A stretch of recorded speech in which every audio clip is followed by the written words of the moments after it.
la fin de Game of Thrones m'a laissé une saveur douce amère dans la bouche. Certaines choses m'ont grandement contenté, tandis que d'autres m'ont laissé profondément insatisfait. Commençons tout d'abord par ce qui m'a le plus plu dans ce final, l'ascension de Sansa au pouvoir de Reine du Nord. Je tiens à préciser que j'aime beaucoup le personnage de Sansa, même s'il ne s'agit pas de mon préféré, et je vais donc vous dire, plus ou moins rapidement, pourquoi, à mon sens, son ascension au pouvoir de Reine du Nord est tout à fait logique et satisfaisant.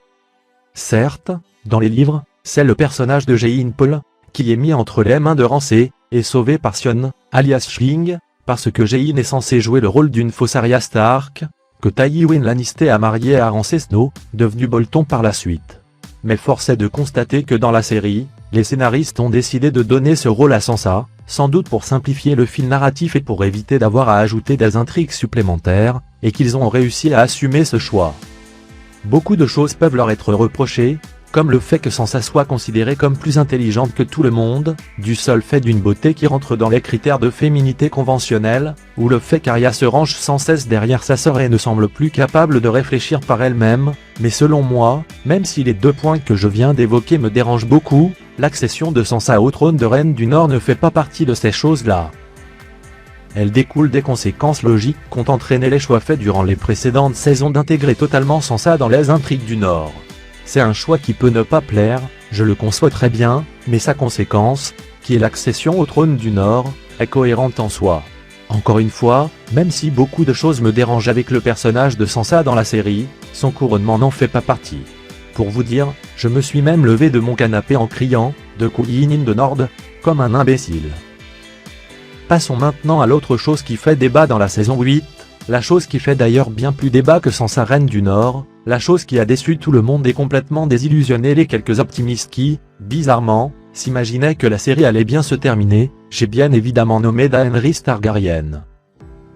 Daenerys a beaucoup sombré tout au long de cette dernière saison, et son côté obscur a bien sûr atteint son apogée à l'épisode 5, cet épisode maudit au cours duquel elle a laissé libre cours à ses pulsions furieuses en brûlant tout Port-Réal, alors même que les cloches venaient de sonner et que la bataille était gagnée pour elle. Pour commencer, je trouve sincèrement que l'idée de la folie de Daenerys est brillante. Quoi de plus ironique, en effet, qu'un tel dénouement pour un personnage aussi grandiose et sur lequel tant d'autres avaient placé tant d'espoir, je pense à tous ceux qu'elle a libérés mais surtout à Tyrion. Tout au long de sa quête initiatique dans la série, Daenerys a poursuivi le but de réduire la tyrannie à néant, et de briser la roue, tout ça pour devenir un tyran à son tour et pour ne faire que perpétrer la roue. Daenerys est un vrai dragon, elle a imposé sa force conquérante à la manière de ses ancêtres, sa face sombre qui ressort avec une telle violence nous rappelle la folie de son père dont, ironiquement, elle était censée être si différente, sans compter le fait que les enfants nés de générations entières de consanguinité n'ont aucune chance d'être stables mentalement. Le problème, c'est que bien évidemment, ce retournement de situation, cette descente à la folie de Daenerys, est complètement bâclé.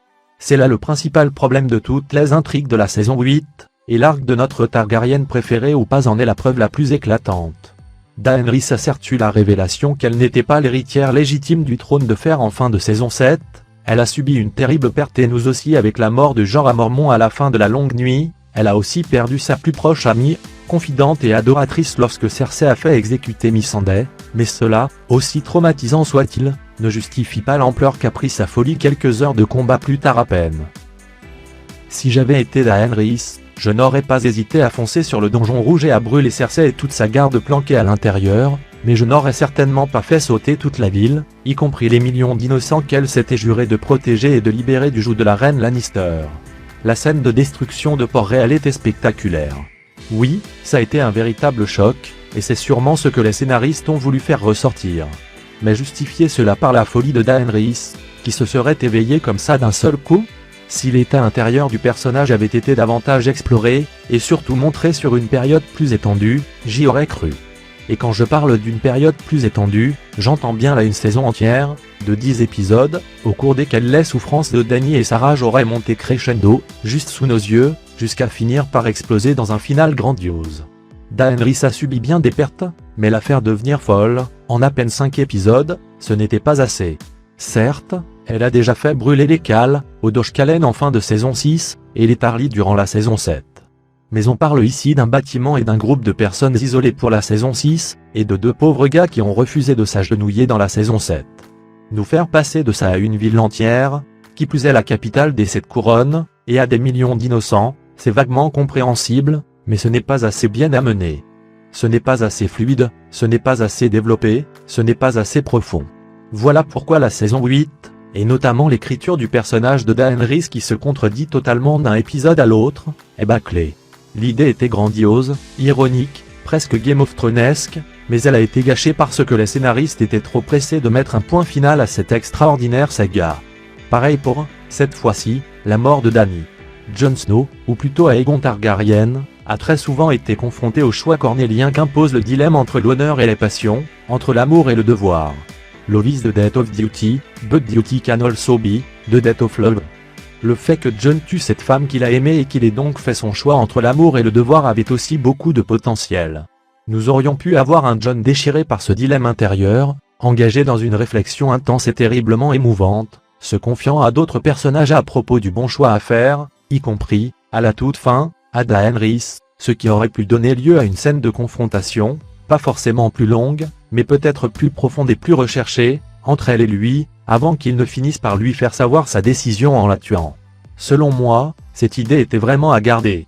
Le problème, c'est que tout s'est passé tellement vite entre le moment où Tyrion sous-entend cette solution à Jon, et le moment où il poignarde sa bien-aimée dans le cœur, que nous n'avons pas le temps de nous imprégner de ce dilemme, et de tout ce qu'il implique pour Jon, ce qui aurait pu donner du piquant à son personnage fade et ennuyeux, si j'ose dire, dans l'ensemble de la saison 8. Ajoutez à cette hâte capricieuse un long baiser bien cliché, et un soudain gasp de Daenerys, et vous obtenez la mort la plus décevante de la série, que j'ai même, très personnellement, trouvé ridicule. En voyant cette scène, j'ai eu bien plus de peine pour l'absurdité de la situation que pour Daenerys ou même pour Jon. J'ai été spoilé que Jon tuerait Dany, et honnêtement, je m'attendais à quelque chose de spectaculaire, d'inattendu, de déchirant, je m'attendais à verser des litres et des litres de larmes devant la rupture de ce couple d'amants maudits, mais non. Un moment fade, presque cliché, choquant juste pour choquer, et le problème, c'était que ça se voyait. Que c'était choquant juste pour choquer, je veux dire. Je suis plus déçu d'avoir été incapable de verser une larme pour Daenerys, alors que j'aurais voulu chialer à m'en étrangler, et à en déchirer le canapé, que par sa mort en elle-même. Avant de passer au point suivant, je dis un grand bravo à Drogon, le personnage le plus intelligent de la saison. Il faut avouer qu'il a quand même tout compris. En conclusion sur ce point, bâcler le décès tragique de Daenerys, bâcler sa folie impulsive, tout comme la longue nuit. Oui, je n'ai pas pris les événements dans l'ordre, alors remontons si vous le voulez bien à l'épisode 3. Lors de mon tout premier visionnage de l'épisode, j'ai été plutôt content et soulagé lorsque la bataille de la longue nuit s'est terminée, et puis, avec le recul, je me suis rendu compte que la longue nuit aurait peut-être pu durer un peu plus longtemps qu'une seule nuit. Surtout après avoir revisionné toute la série et m'être souvenu que, les marcheurs blancs sont teasés dès la première saison. Les marcheurs blancs, et leurs glaçants rois de la nuit, nous font trembler depuis les toutes premières saisons, c'est avec eux que la saga, série et livres confondus, s'ouvre. Ils sont la plus grande menace que le royaume pourrait jamais redouter, l'ennemi commun contre lequel tout le monde se rassemble, faisant fi des conflits des différents peuples et des différentes maisons, sauf Cersei qui a décidé de rester bien tranquillement à Port-Réal pour éviter le carnage, et force est de constater que ça a marché, jusqu'à l'épisode 5. Mais ça, on en a déjà parlé. Ce moment, on l'attendait depuis le début, on savait qu'il devait inéluctablement arriver, et il nous expédie ça en un seul épisode ? Un seul épisode, comme une bataille ordinaire contre des ennemis ordinaires, j'entends là humains, et qui possèdent toutes les faiblesses des mortels ? La bataille de la Nera était plus ingénieuse que la bataille de la longue nuit, et la mort de Rance est beaucoup plus palpitante que celle du roi de la nuit, et de tous ces sbires de glace. La longue nuit, ce n'était pas n'importe quelle bataille. C'était deux batailles. Les vivants contre les morts, le feu contre la glace. Dois-je vous rappeler que le titre original de la saga est quand même « A Song of Ice and Fire ?» Ce n'est pas censé être pour rien. Je ne sais pas vous, mais moi, les marcheurs blancs, ils me faisaient carrément flipper. Vraiment, quand je les voyais arriver j'étais comme un gamin qui a peur du monstre sous son lit, et je vous épargne les cris sur aigus que j'ai poussés à chaque fois qu'un mort débarquait par surprise pendant la bataille de la longue nuit. Alors à la fin, de les voir tous exploser comme ça, en plus d'avoir eu un petit effet libérateur, ça m'a presque paru comique. Et pas dans le sens mélioratif du terme. Les marcheurs blancs ont massacré Hodor. Ne méritait-il pas une mort beaucoup plus cruelle, beaucoup plus spectaculaire, en clair, une autre manière de se faire claquer la porte au nez ? Pour finir en beauté avec nos sympathiques petits marcheurs blancs, parlons très brièvement de ça, Je suis content qu'Arya ait tué le roi de la nuit, mais ça, c'est juste parce qu'Arya est mon personnage préféré. Autrement, je comprends totalement que cette décision paraisse un peu facile, surtout que quelques minutes auparavant elle a bien failli y passer avec les morts vivants dans la bibliothèque de Winterfell. On repassera sur la prophétie de Mélisandre, et la mise en scène cliché. Je suis un peu dur avec les clichés, ce n'est pas forcément un mal, mais bon, du moment où la prêtresse rouge rappelle à notre louve préférée qu'elle fermera des yeux, Brown Eyes, Green Eyes, and Blue Eyes. Alors oui, Arya a fermé les sales yeux bruns de Walder Frey, maintenant la prophétie indique qu'elle ferme les glacieux yeux bleus du roi de la nuit, sauf que, parlant de la prophétie, Arya était censée fermer des yeux verts, aussi, et ça, à quel moment est-ce qu'elle l'a fait? C'était juste de la grosse chance qu'elle soit parvenue à temps pour tuer le roi de la nuit. Et une facilité scénaristique? Peut-être aussi. Tous les auteurs et scénaristes font des facilités scénaristiques, après tout, il y a encore trop de choses à dire sur la fin de Game of Thrones, mais je vais maintenant passer rapidement sur 4 morts en 2 dont l'idée m'a paru incroyable et très cohérente. 4 morts en 2, bon ok j'avoue, c'est peut-être pas très clair dit comme ça, mais vous allez très vite comprendre. Je parle de 2 couples qui ont chacun eu droit à une mort à la fois grandiose, dans l'idée, et décevante dans la mise en scène, ou juste parce que je suis quelqu'un de capricieux qui ne voulait pas voir un personnage qu'il adorait mourir comme ça. Il y a ceux qui se détestent tellement qu'ils ont eu 3 gamins ensemble, et ceux qui s'aiment tellement que leur relation fraternelle rendrait jaloux n'importe qui. On rêve tout d'avoir un frangin comme Grégor, pas vrai? Les morts tragiques de Jaime et Cersei, et de Sandor et Grégor, étaient aussi de très bonnes idées, pleines de symbolisme fort et de profondeur, même si, au fond de moi, le petit garçon optimiste aurait secrètement aimé que Jaime choisisse de rester auprès de Brienne, tout comme il a secrètement et honteusement espéré, très vaguement, que Daenerys finisse reine, et que le petit garçon colérique s'est déchaîné parce qu'il ne voulait pas voir son Sandor adoré mourir comme ça.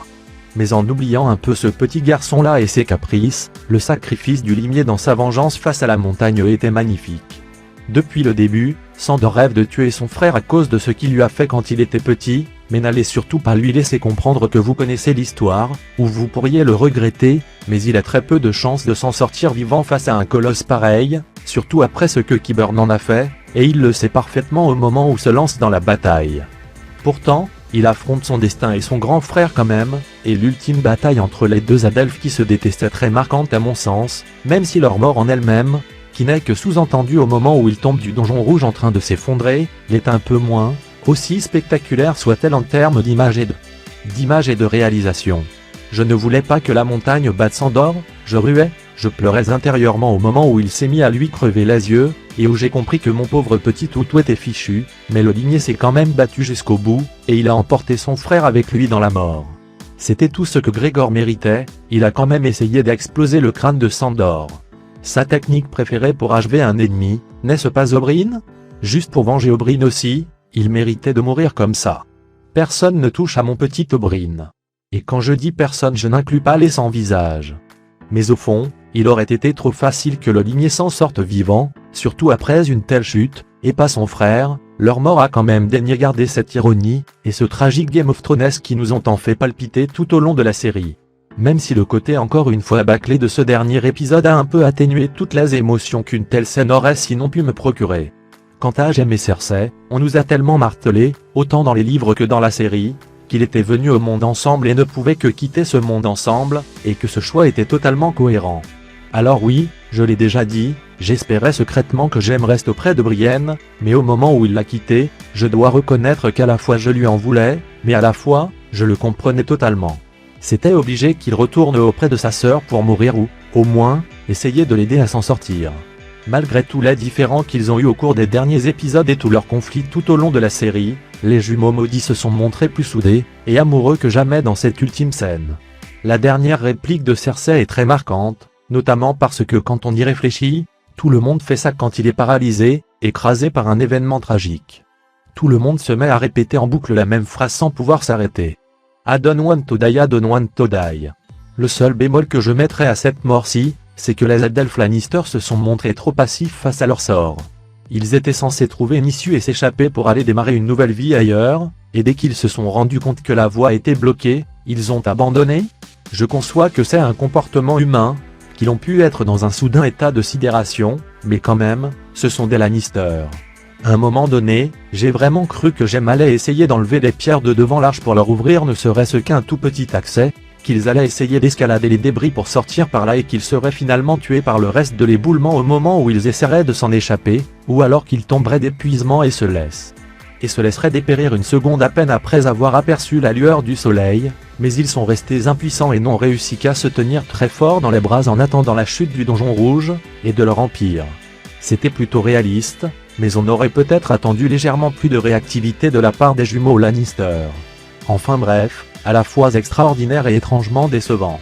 Il y aurait encore bien des points à soulever sur cette fin, comme le combat pas ouf entre Jem et Euron, la mort de Rhaegal, Jon qui termine exactement là où il a commencé, Arya l'exploratrice, Bran, roi sur qui je n'ai finalement pas grand chose à dire, très ironiquement, mais je pense, m'arrêter là.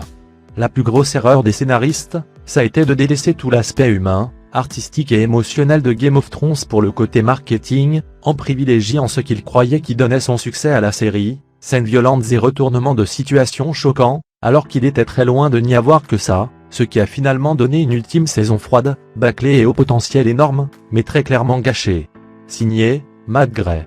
Merci d'avoir regardé.